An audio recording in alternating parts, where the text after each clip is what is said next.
But where Jesus and Paul marry perfectly, even though they speak it differently, is Paul starts to come up with a theology, particularly in the book of Romans, where he says, listen, everything that was ever written down back here, what we would call the Old Testament, he doesn't say it that way, but we would call it he calls it the Old Covenant. Everything is back there in that Old Covenant.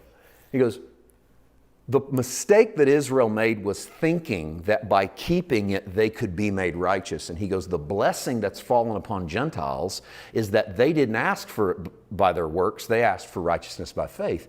And so what Paul comes up with is, listen, Jewish brothers, this is how he opens Romans 10. He goes, I could wish to God that I was accursed so that my Jewish brothers be saved. And he goes, it doesn't work that way. He said, but my Jewish brothers who were ignorant of God's righteousness went about to establish their own righteousness. And he goes on to tell us that righteousness can only be found in Jesus. Now, when did they start trying to become righteous on their own? When they started to embrace the law as the equipment that you need to be righteous. And so the law was given, and they took it to mean, if we could do this, we'd be righteous. If we don't do this, we won't be righteous. And yet, Israel's righteousness was actually not based upon her ability to keep the law. Her righteousness was based upon believing Abraham. She was connected to Abraham through circumcision. But as her national identity went along, she began to try to find her righteousness through the works of the law. Listen, you're not made righteous through your works.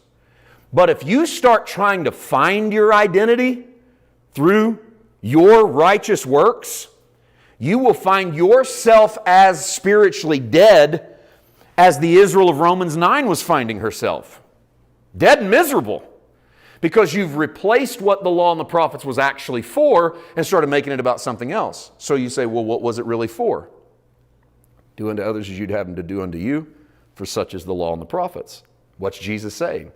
What you would find if you went back into these Old Covenant passages and stopped trying to use them to be right and just let them inform you, you would realize that throughout those scriptures, God was keeping you off your neighbor. And not only was He keeping you off your neighbor, don't lie to them, don't murder them, don't cheat with them, don't covet their stuff, He was also commanding you on how to treat them. How to treat the stranger in the land. How to treat the people that come into your midst that aren't native to your land. All through the latter portions of the Old Testament, the last few years has really convinced me of a gap we have in Christian theology. Okay? I can't fix this gap in one lesson, but I am going to throw myself into the breach for a second, all right? We have a real gap in Christian theology called the last part of the Old Testament.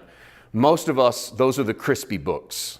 They're still crunchy because we've never bothered to break open the Hoseas and the Jonahs and the Zephaniahs and the Zechariahs and the Micahs and the Nahums, and they still crack when we open them 12 years after we bought our Bible. And we got to go look them up in the table of contents. And we think they're called minor prophets because they're not as big a deal. If you ask a lot of Christians, go, what's the major prophets? Oh, those big books. What's the minor prophets? Oh, they're the little ones that nobody, we don't pay attention to. And honestly, major and minor just simply means the major ones wrote more and the minor ones didn't write as much. But it doesn't mean importance. And also, I think sometimes we get lost in the major prophets only looking for Jesus prophecies. So a lot of things, the only things people know about Ezekiel is like future temple prophecies. And the only thing you know about Isaiah is Jesus going down the cross in Isaiah 53 and the virgin birth. And so they go, all that good stuff about Jesus back in there. But in reality, the whole second half of your Old Testament, by the way. Okay, let me start over. Your biblical chronological history ends, Old Testament ends at the end of 2nd Chronicles, way up here. And then everything behind that is filling in the gaps of 1 Samuel, 2 Samuel, 1 Kings, 2 Kings. All those other books are the stories thrown in. And what's happening way back here in the Kings? Israel and Judah are in trouble. And it's not because they're lying to each other, or they're stealing their neighbor's property, or they're committing adultery. God has given sacrificial systems for all of those individual sins. It's because they're committing the corporate sin, the national sin of not taking care of the land.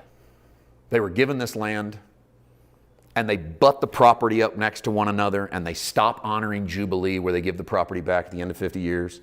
And they start mistreating the stranger in their land, and they stop taking care of the poor. and they ignore the widows and the fatherless. And God keeps swooping in throughout the Old Testament prophets going, if you keep this up, an invader's going to come in, he's going to take your land. And guess what happens? Invaders come in, take their land, and then there'll be a generation that repents and goes, we'll do better. We won't treat strangers wrongly anymore, and we'll take care of the widows and the orphans. And God goes, okay, and he brings them back. And it's amazing. They keep coming back. And then guess what happens? And they're just like little kids. So I'm not going to do that again. And then boom, they do it again, and then this happens. And the land's taken away, and I think there's a gap in our Christian theology.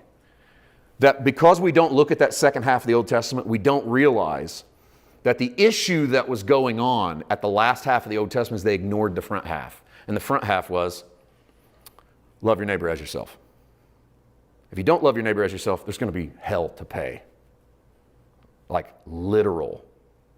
And I don't mean spiritual hell. I mean a literal hell on earth to pay. When Jesus comes, he's not preaching a new message to Israel called, do unto others as you'd have them do unto you, love your neighbors. He's preaching the same old message they've heard and ignored for 1,000 years.